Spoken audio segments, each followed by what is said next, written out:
welcome Dash Next and Dash Thailand.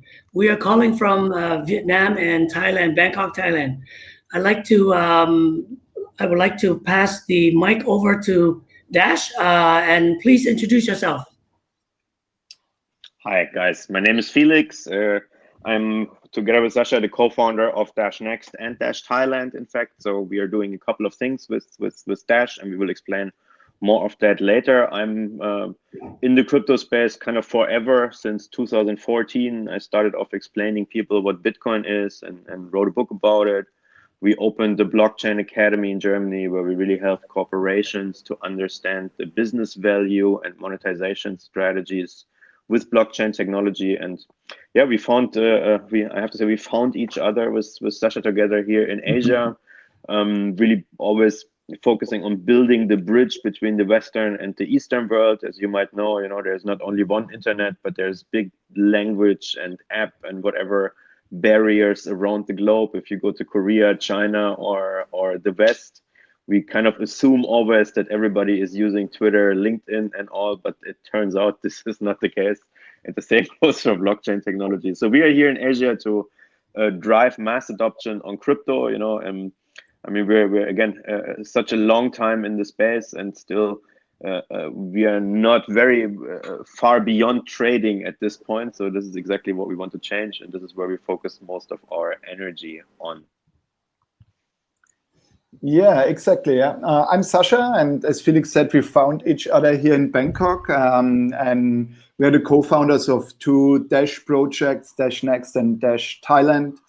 Dash Next is focusing on business development and global partnerships, and Dash Thailand is focusing mainly on crypto tourism and mass adoption here in Thailand. We have a lot of Dash merchants here where people can pay with crypto in their holidays or when they live here. I'm one of that people, so I really try to live and travel completely on crypto, and do that pretty successful for now quite a while. And yeah, that's just a short intro. As Felix said, we can go later more into detail. Going back to Alan. Okay, great intro. So just a little bit about myself. I'm actually Canadian, but I recently joined the team, RightBTC, and my role is to build the team and expand to Southeast Asia. We are a Canadian and a Shanghai-based company, and now we're expanding to Southeast Asia. We're located in Ho Chi Minh City. And again, I'm a huge fan of Dash and a huge fan of cryptocurrency. So right now, every time I travel to Thailand, I do find ways to get to spend my cryptocurrencies. So that leads to the topic, today's topic: live and travel on cryptocurrency. So what are you guys trying to accomplish? What is this vision?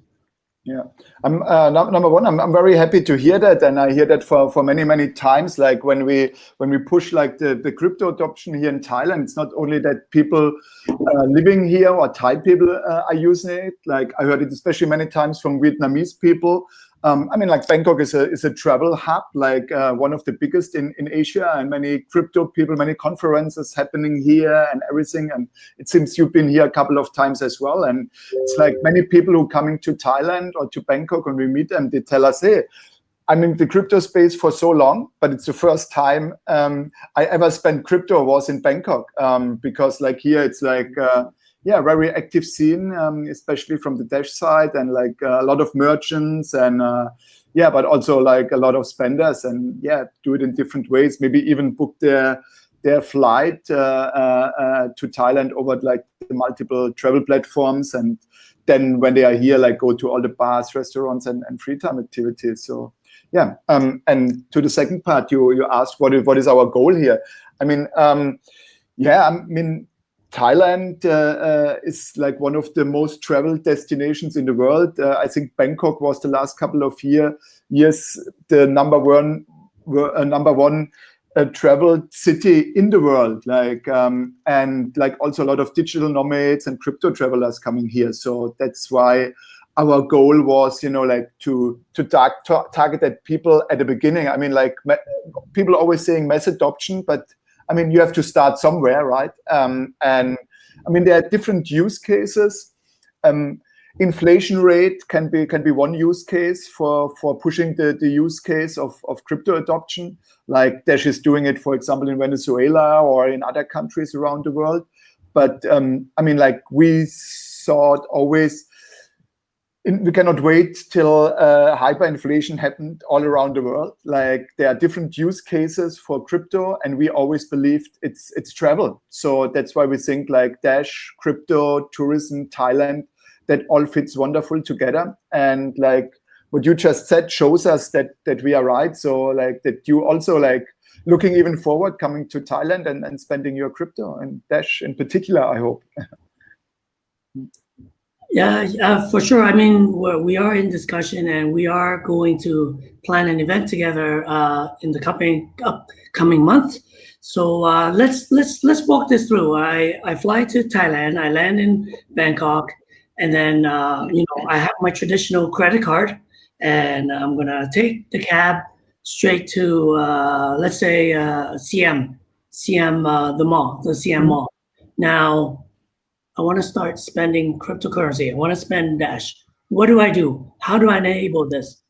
I mean, it starts already before you even go to the airport in Vietnam. I mean, like we partnered recently, like with Excel Trip, Hotelier Mart, Travala, like many online travel platforms where you can book thousands of flights and hotels, like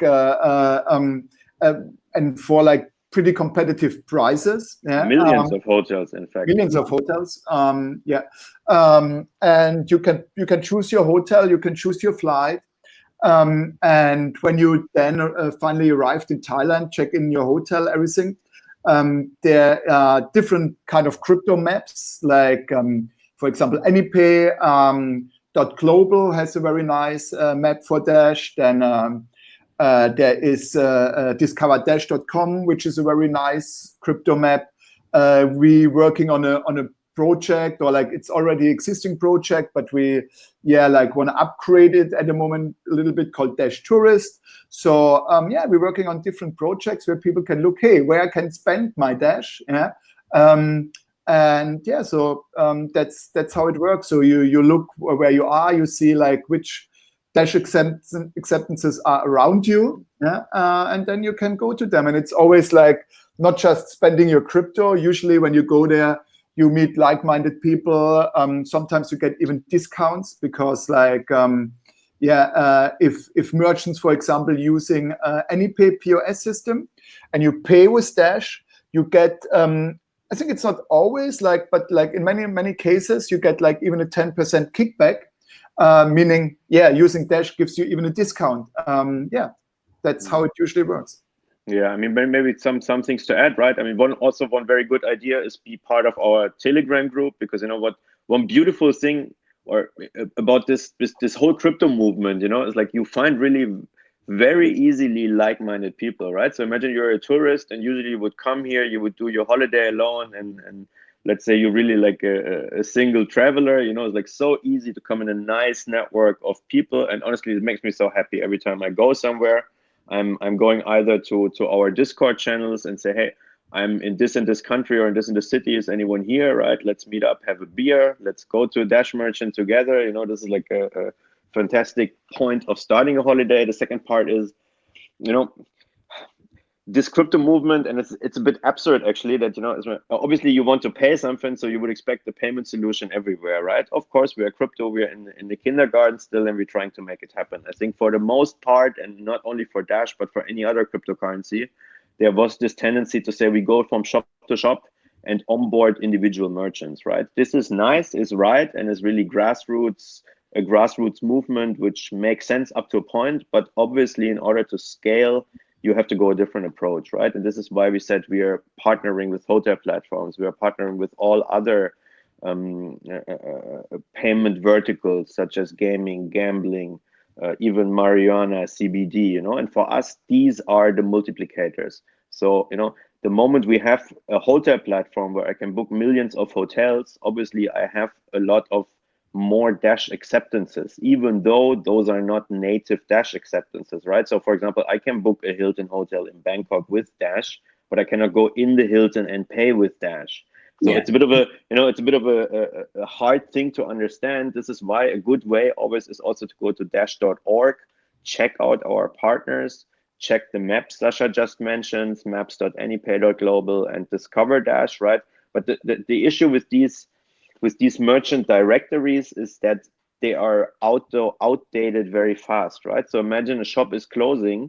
Most probably he will not invest the time to delist him from 5 crypto maps, you know. If he delists himself from Google, that's already a lot. So, or the stuff is changing. There's so many issues that can happen, right? This is why, I mean, you know, it's a bit tricky. And again, we really want to grow everywhere, and it only makes sense if, you know, if from the consumer perspective, I don't have to go to a map and choose where can I spend Dash, but if I send it everywhere. So, but again, it's what Sascha explained. For now, it is what it is, you know. And the positive thing is reach out to the networks and go with the people. And this is the way to have the best time with people and spend crypto. Yeah. One of the things that I do when I'm in Thailand is I buy that rabbit card because, you know, taking the cab, you get stuck in traffic. And then, of course, taking the motorbike guys, those guys are crazy drivers. So of course, you want a nice, you know, you take the MRT or you take the BTS and lining up to buy ticket entry at every entrance or every exit is hell. So I would love to see integration with Rabbit, right? Or in Hong Kong, they have that octopus card. But yeah, I mean, we're getting there. We're trying our best, and it's guys like you, it's guys like us that are trying to bring adoption to this industry. So two things to that what you said. It's very, very interesting. You know, number one, of course, we are trying to work with every big industry partner, right? What we have realized is that industry partners, obviously, and for legal reasons, for business reasons, for many million reasons that completely make sense from their perspective, are very skeptical to work with these crazy crypto nerds. So what we have realized is the best way to approach these guys is to show them running use cases, right? And this is what we said, you know, you have to build, you have to start somewhere, you have to build something. But, you know, now that we, for example, have this beautiful use case in Thailand, now that we have a whole ecosystem of stuff, we can go to these people and say, here, look, this is what we did. We attract new customers, therefore new businesses to these merchants, you know, and we have a way to provide essentially an end-to-end solution. If you want to accept crypto, take crypto, you can have that. If you want to accept crypto, take Thai baht on your bank account, you can have it. If you're in Singapore, we can arrange that for Singapore dollars. So the moment we go out with these kind of use cases, suddenly it's a completely different conversations you have with these people. And you mentioned Rabbit Card. So yes, we are on it. In fact, we are still waiting, and there's a bit of a tricky compliance and legal situation with one of our partners, Bluecon from Korea.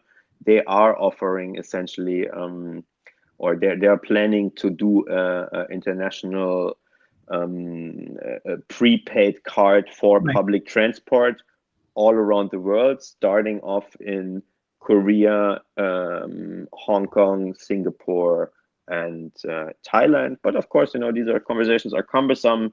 Decisions from big corporations are not made overnight, and it is what it is, you know. But we're getting there. Yeah.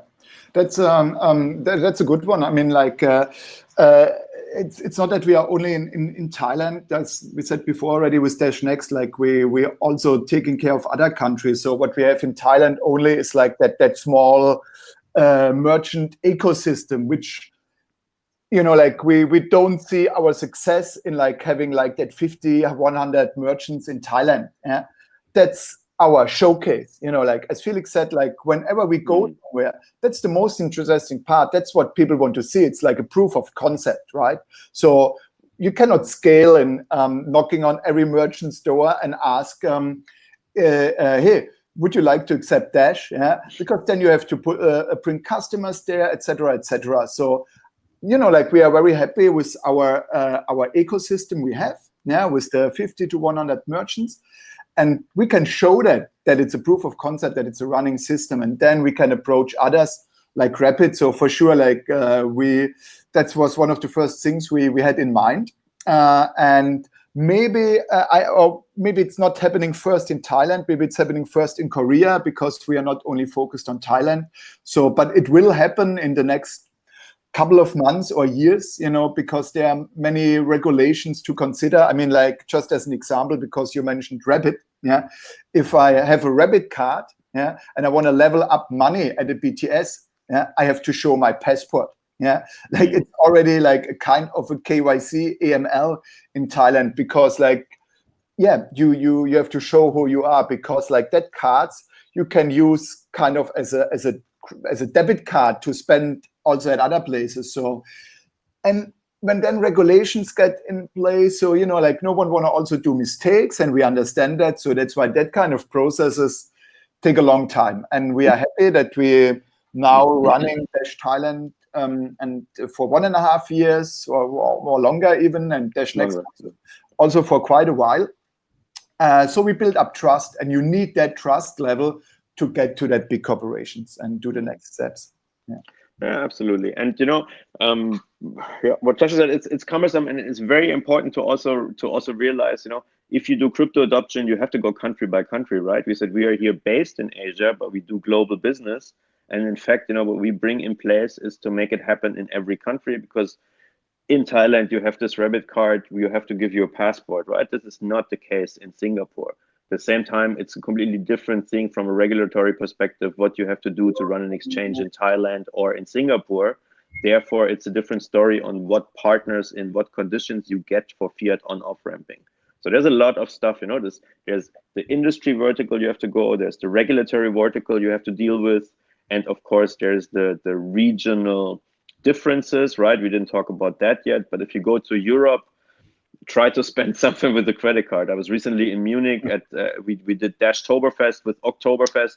Try to pay anything with any plastic. It's impossible. They only take cash. No, we don't accept credit cards. It's like completely normal for them, right? You're in Asia, maybe or you're in the States, it's completely normal to accept credit cards. You're in the UK, you can pay everywhere with credit cards. If you're in Thailand, also credit cards are not that widely spread. It's rather paying with the Alipay QR code, right? So also these are very much regional differences on what payment landscape you have and what people are using.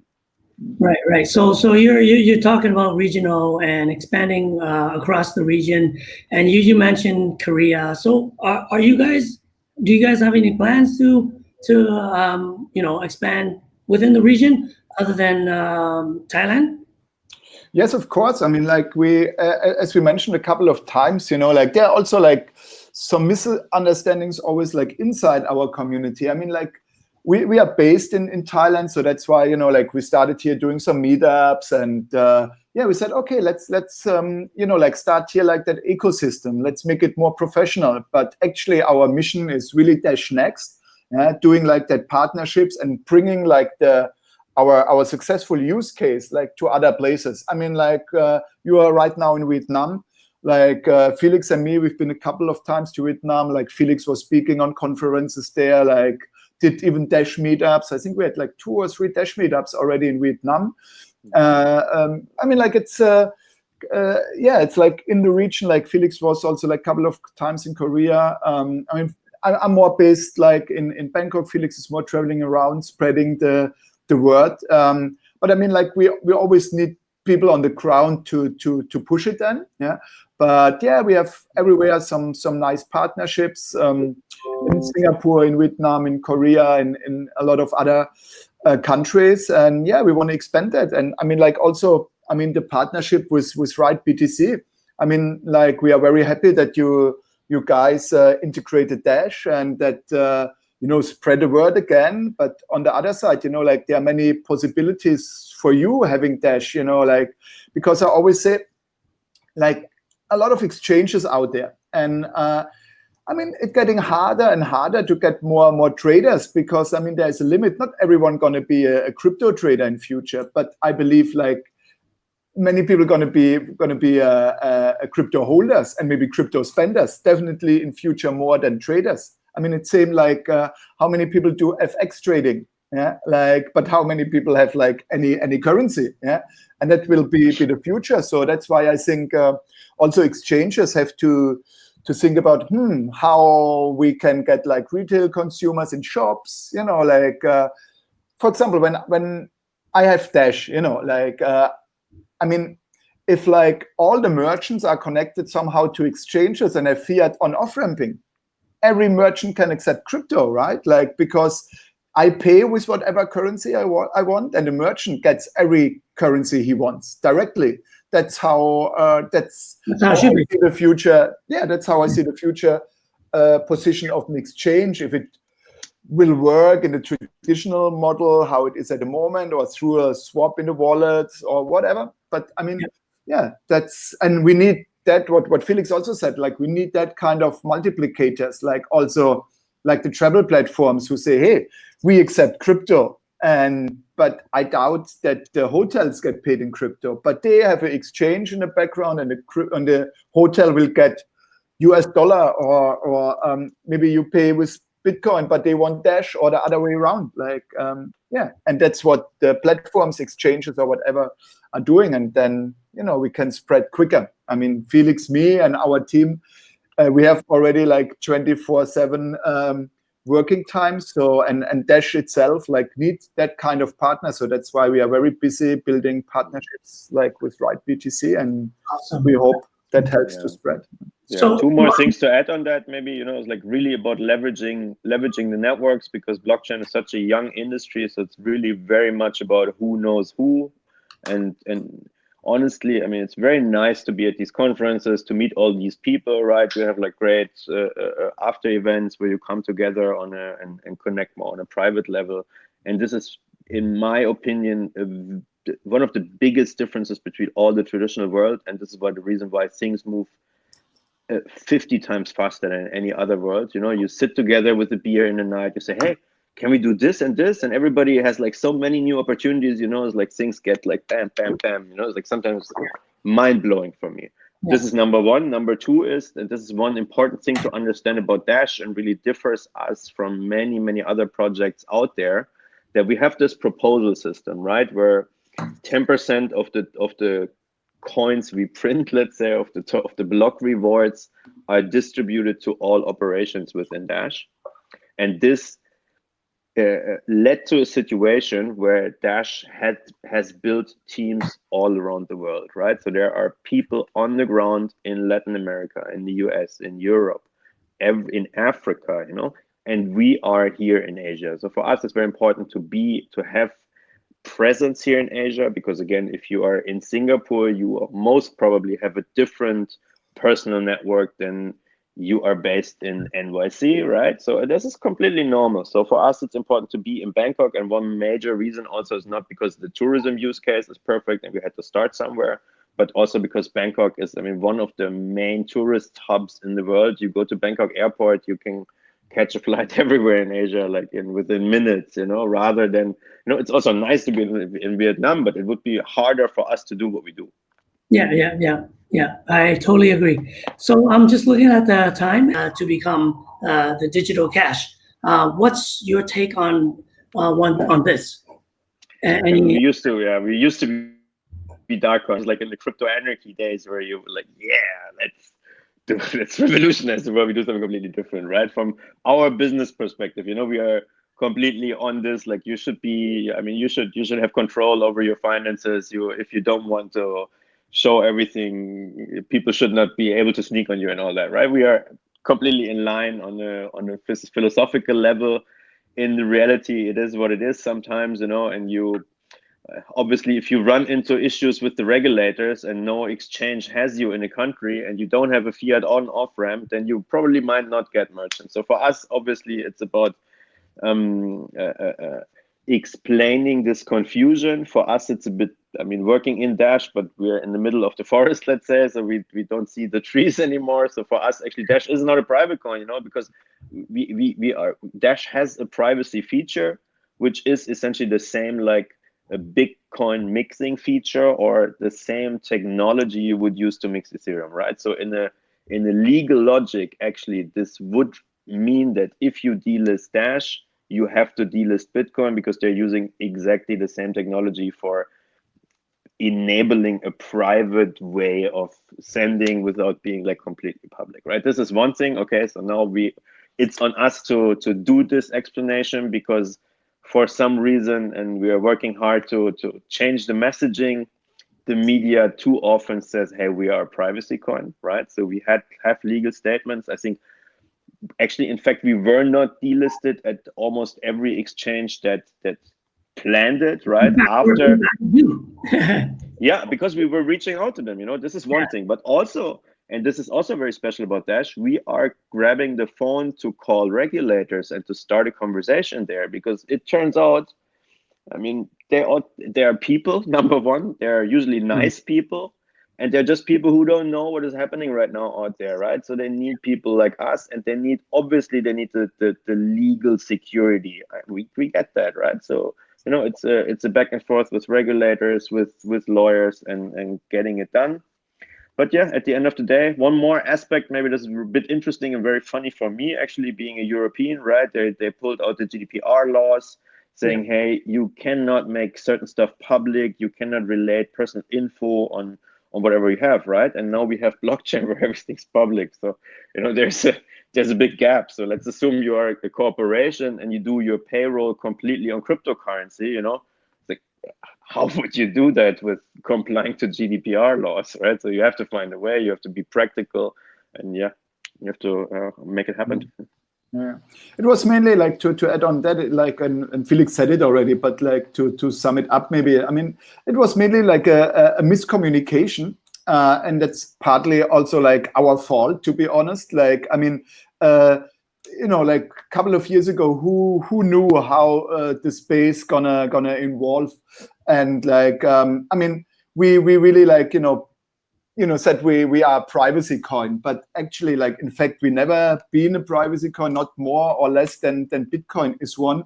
And now already for many years, we stopped communicating even in that direction. But of course, you know, it's still in the head of the people. Some description of Dash are very old on some websites, because if it's one time in the internet, it stays there for a while. So, but yeah, as Felix said, when that rumor or that thing started a couple of months ago, we really like reached out, like especially Felix and me, and especially towards Japan and Korea, where it was discussed a lot. Like, we reached out to all regulators there, like not only we, also together with the help of Dash Core. Yeah, we reached out to them, we talked to them, and at the end, I don't even know if we got delisted on even one exchange. It was like they discussed that, but actually everything went good, because after we explained and also showed to them like the legal statements that we are not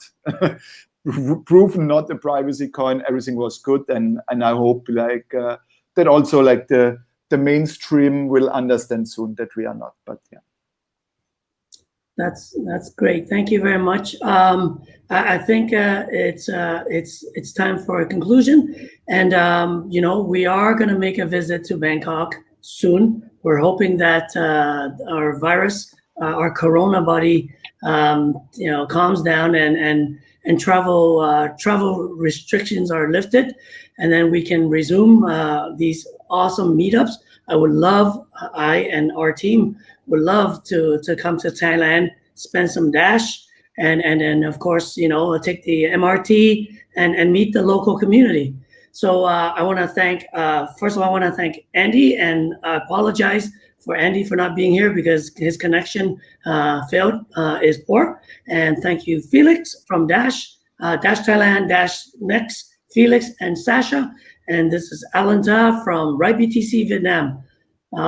Thank you, and we'll talk. Thank you very much. Yeah. Cheers. Thank you, guys. Cheers. And yeah, travel. Please all travel to Thailand and spend some Dash, guys. Yeah. And always reach out to us. You're very welcome. Yeah, reach out to us. We are always happy to meet up, and we have regular meetups. So like, we have a great community. Yeah, do your next crypto holiday here and reach out. Bye, everyone. Bye. Ciao. Bye.